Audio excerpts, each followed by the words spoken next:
Thank you for watching Lyra Scoop. We are glad you are here.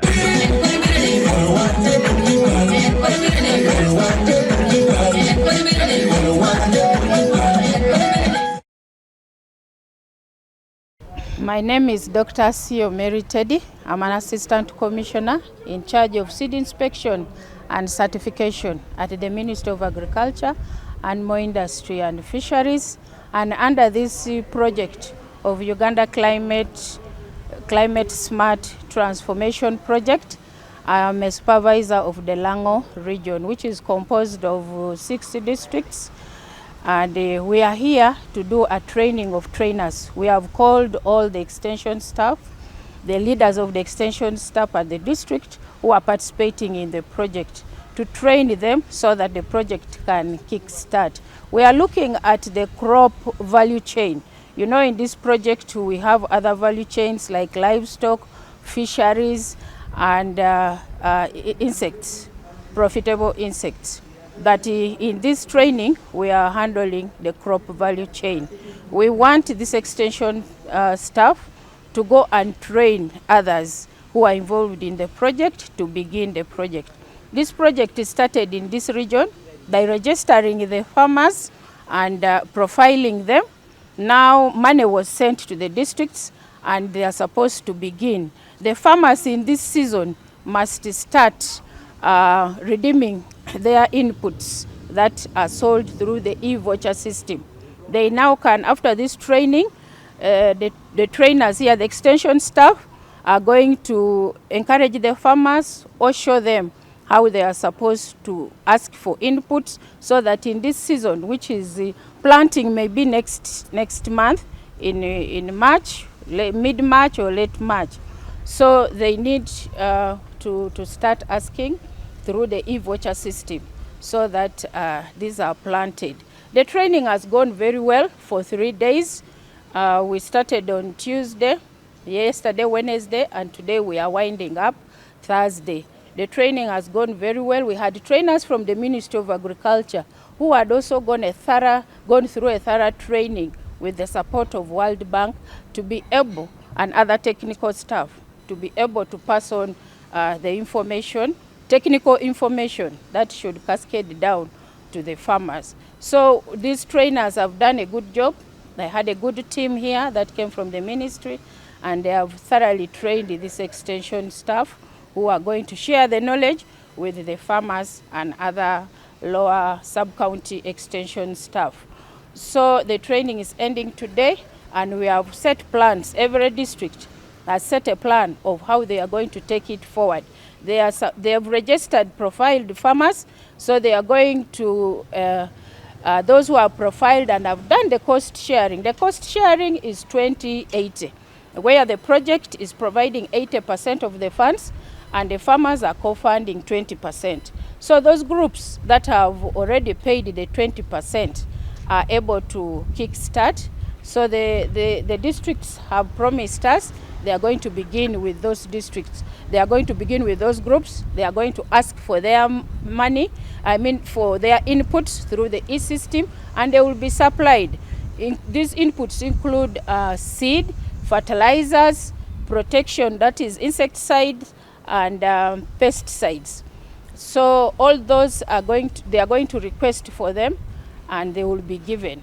So this project is ready to start. It's a 5-year project, and we are in the end of second year and third year. So we have 2 or 3 years for us to complete this project. So we are ready to kickstart in Lango sub-region, and the outputs we expect is that we are going to increase productivity and farmers, and do value addition so that farmers can have increased incomes.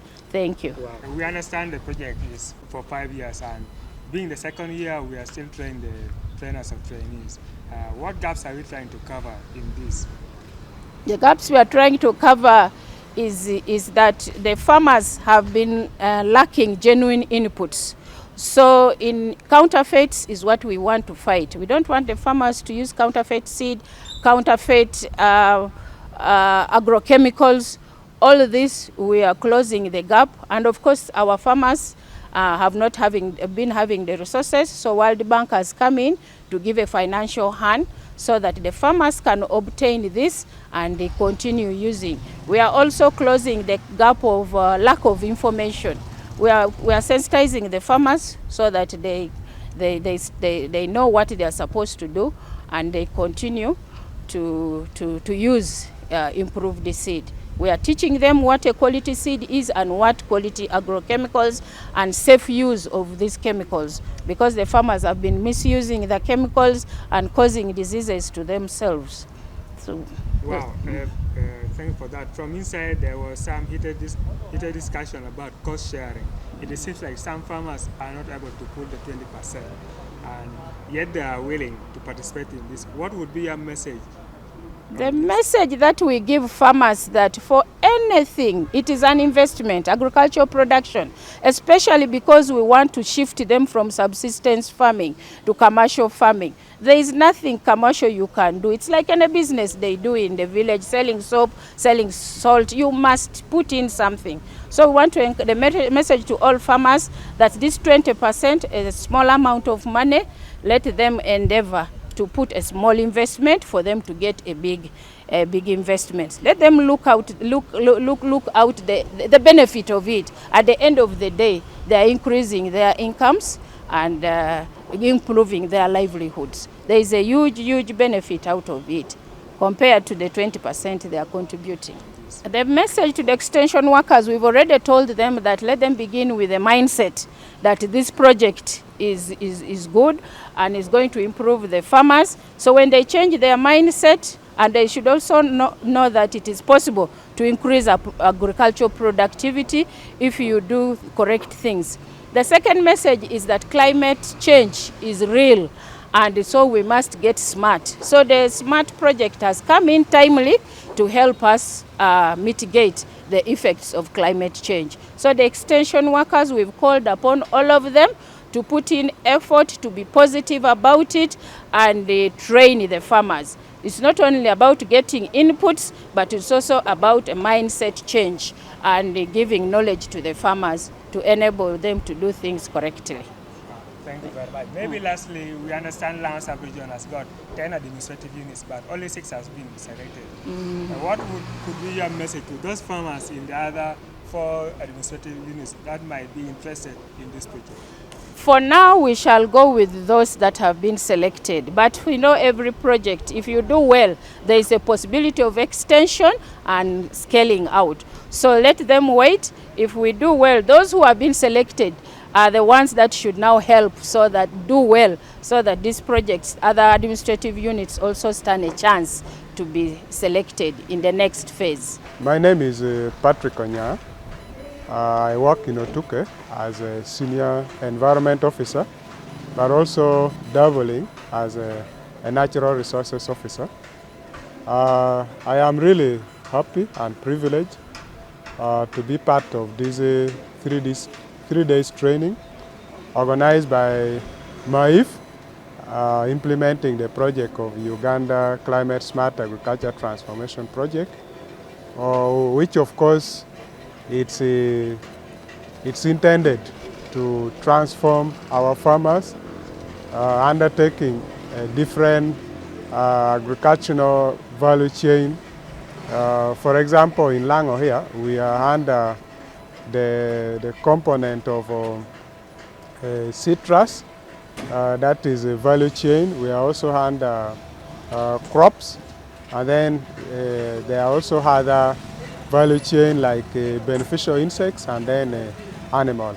But to me, this training, which is ongoing, that we are going to conclude tomorrow, has actually been timely. You know, we started this project. It's now almost 2 years ever since we had the first inception, and we have been undertaking a number of engagement, especially with the intended beneficiaries, who are the farmers. But along the way, there was that gap between us on the ground and then the beneficiaries and then the ministry.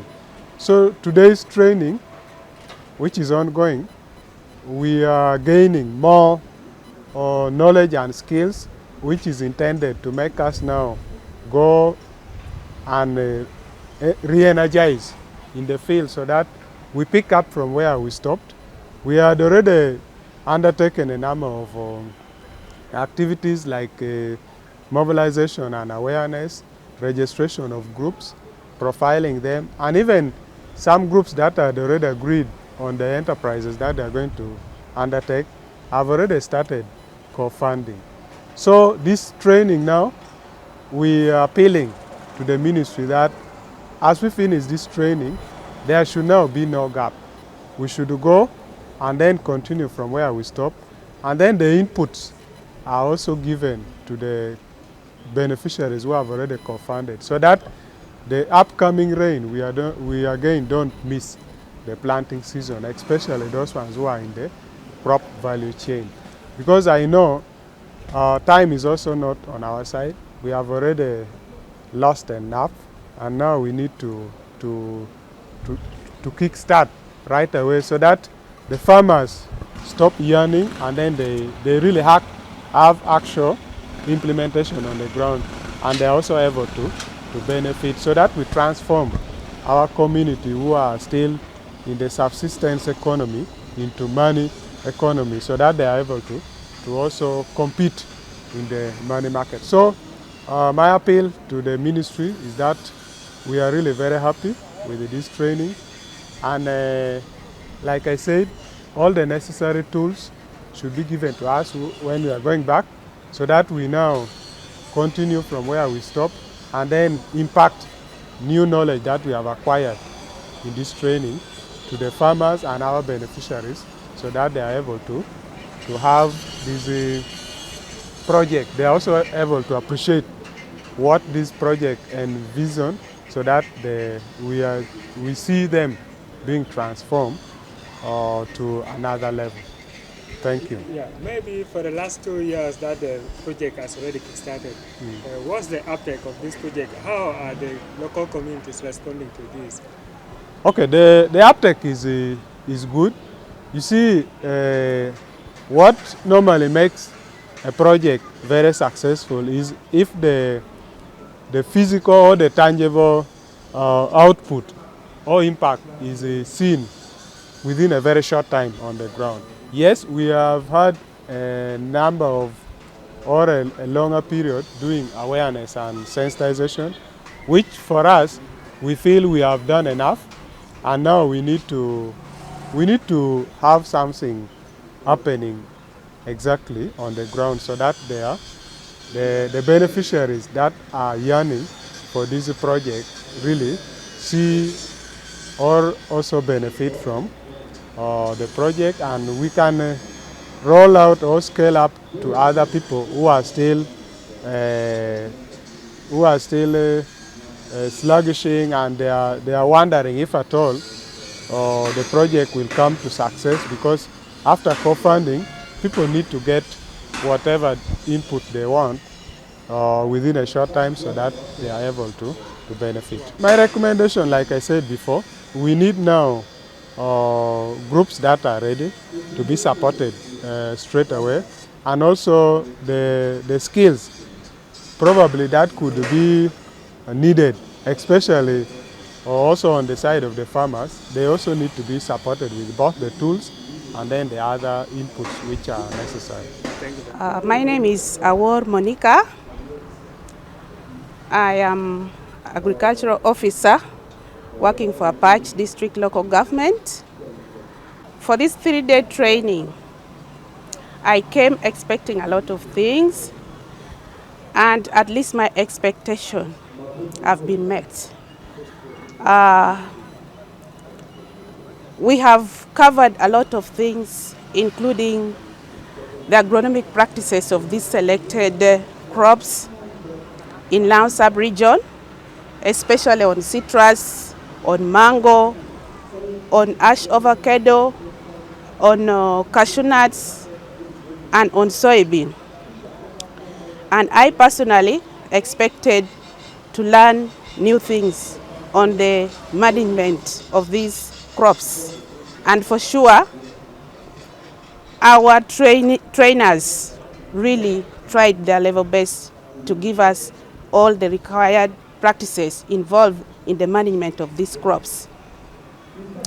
And as I also work with the community and the farmers, when this project was introduced, this is already a 3-year, it has stayed on the ground for 3 years now, but it was enrolled last year in 2025 with the farmers, which means it's now almost 1.5 years. So since the enrollment of this project in the community, there has been a lot of feedback from the community, including the cultural leaders, including the community themselves, the farmers themselves. We have really got a lot of positive feedback. When this project came into our district or in the sub-region, the district officials went to the radio stations and the community was sensitized. Besides, we were also sensitized and we went down. So as a result of that, community appreciated this project very much. And they think that this project is really going to improve the livelihood of our people or our farmers. Since this project is a co-funding, where government co-funds 80% and also farmer groups co-fund 20%, our community and our farmers are really interested.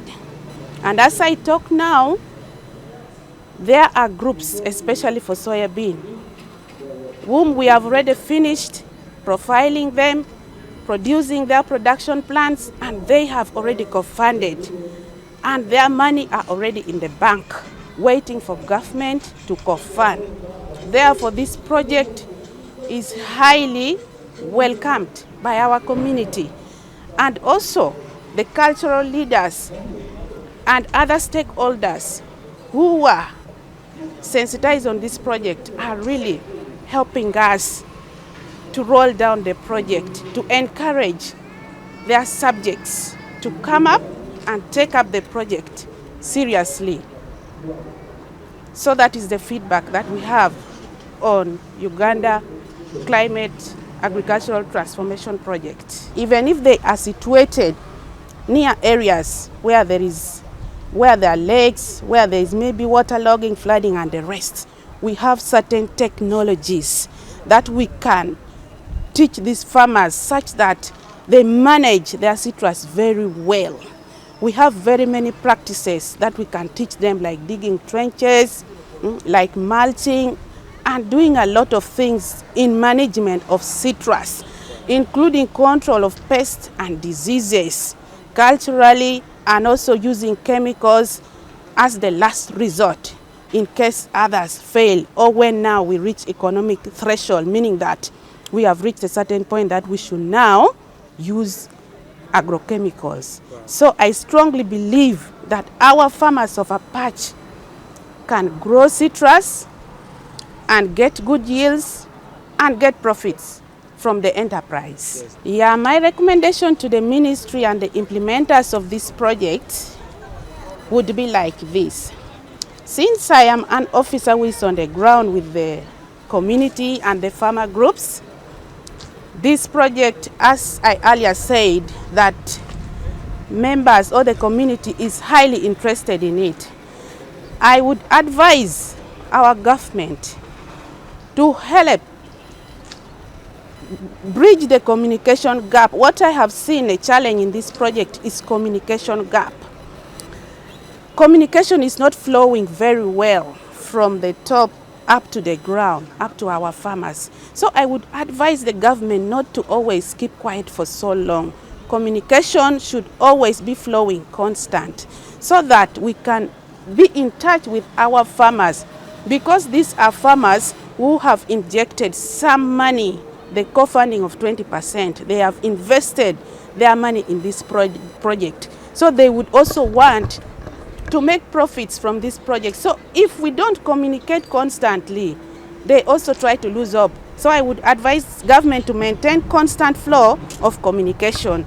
Then also, I would advise government to speed up the process of procurement, because as I talk now, there are farmer groups, especially for soybean, that have already co-funded.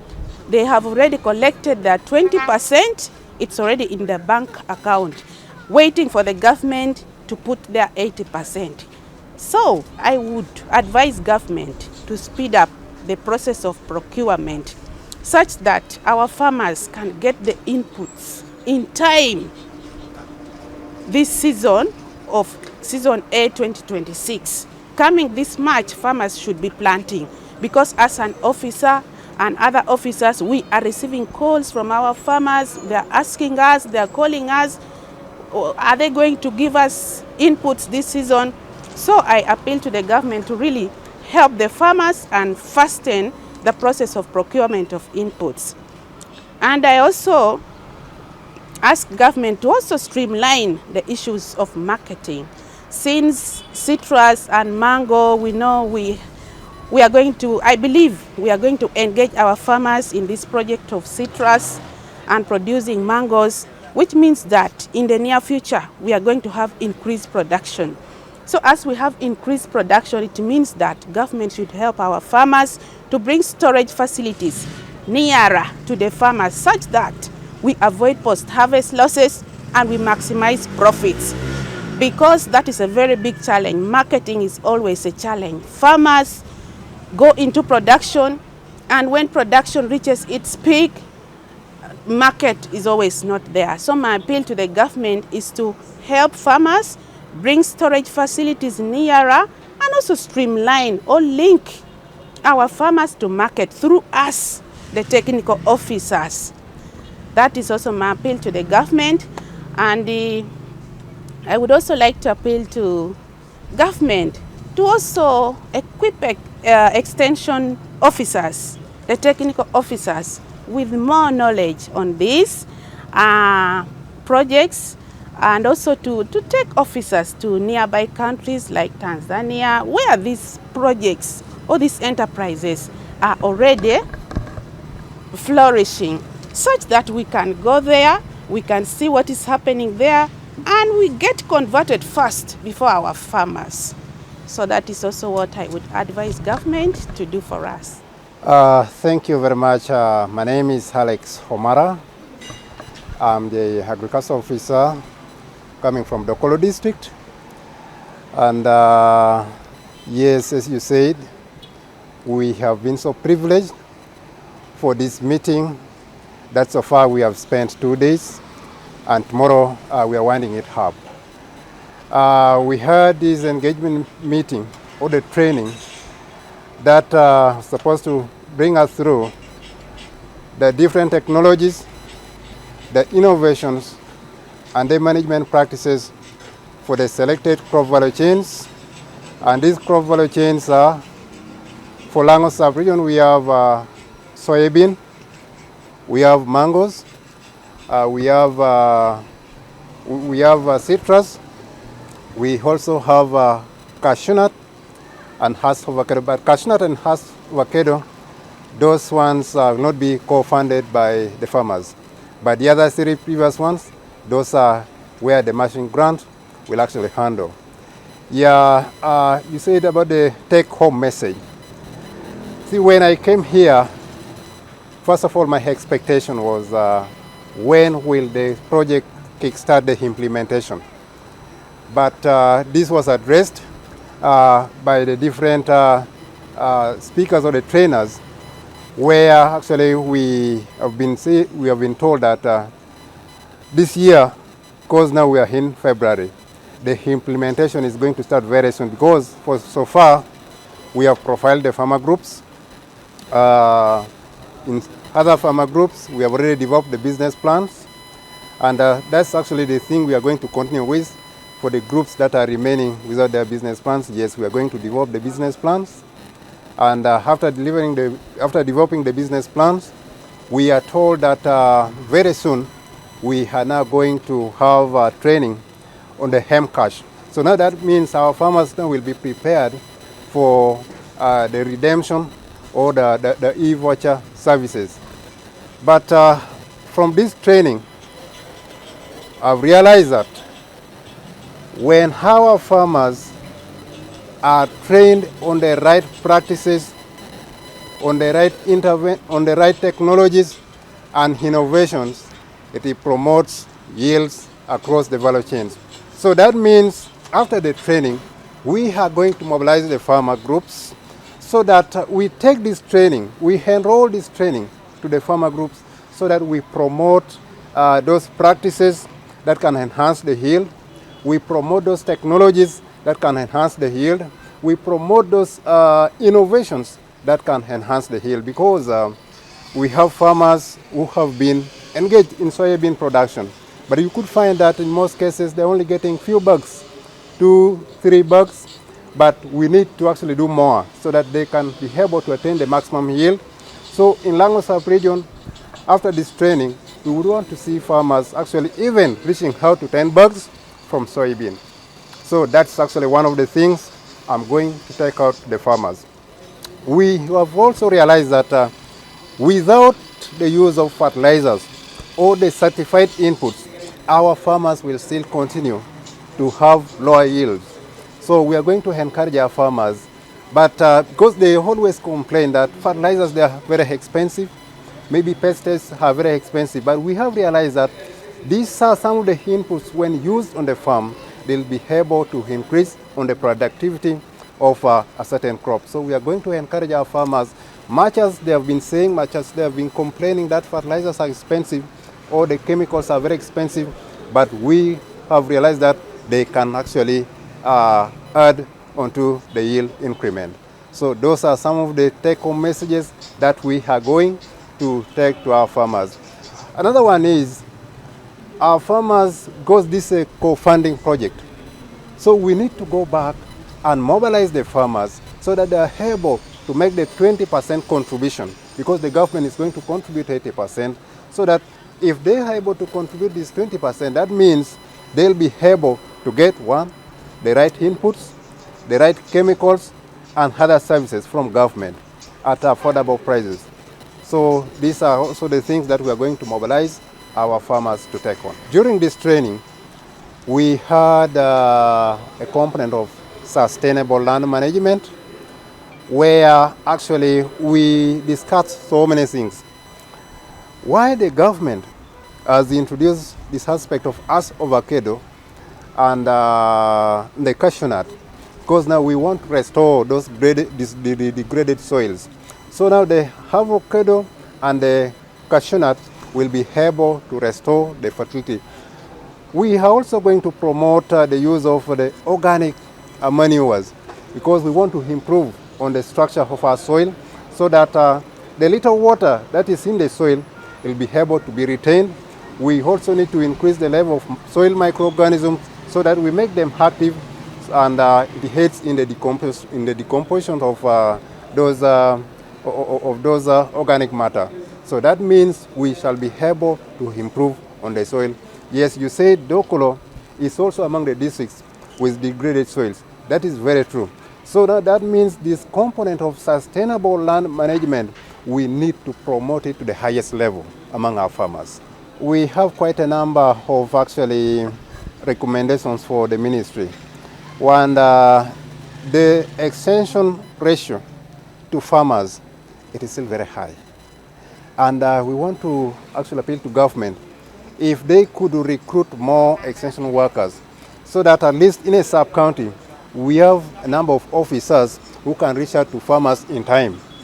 And we have extension, even at the moment that the ratio is still very high, but you could find that even the few extension officers who are down there on the ground, they still don't have the transport facility. Maybe if government would also go an extra mile to procure some of the motorcycles, and they are given out to the extension officers. So this means the extension officers will be able now to reach out to the farmers and meet their demands. And one of the recommendations I will also put across is farmers have ever complained on the cost of agro inputs, especially on the fertilizers. If there's a way government can also come in to subsidize the price of these fertilizers, because they are very helpful actually in increasing the yields. So it will make actually very easy for our farmers to afford these fertilizers. And also on the area of weather changes, because we are going to promote citrus production, we are going to promote mango production, and we are also going to promote soybean production. But these ones are subjected to weather changes. So once maybe we have harsh weather condition, so that means we are going to actually register very low yield. So we would encourage government to subsidize the cost of irrigation facilities, because we had quite a number of projects that comes in to support the farmers in line with irrigation services, but you could find that the cost is still very, very high. But if government can make some co-funding, like the way they did for insurance, so that our farmers will now benefit from irrigation services, and now the production will not only be seasonal, but the production will actually cut across even to off seasons. Our farmers now will be into production. I think those are some of the recommendations I would request that government, if they're able to consider, I think it can boost production and increase on productivity. Thank you very much. Thank you.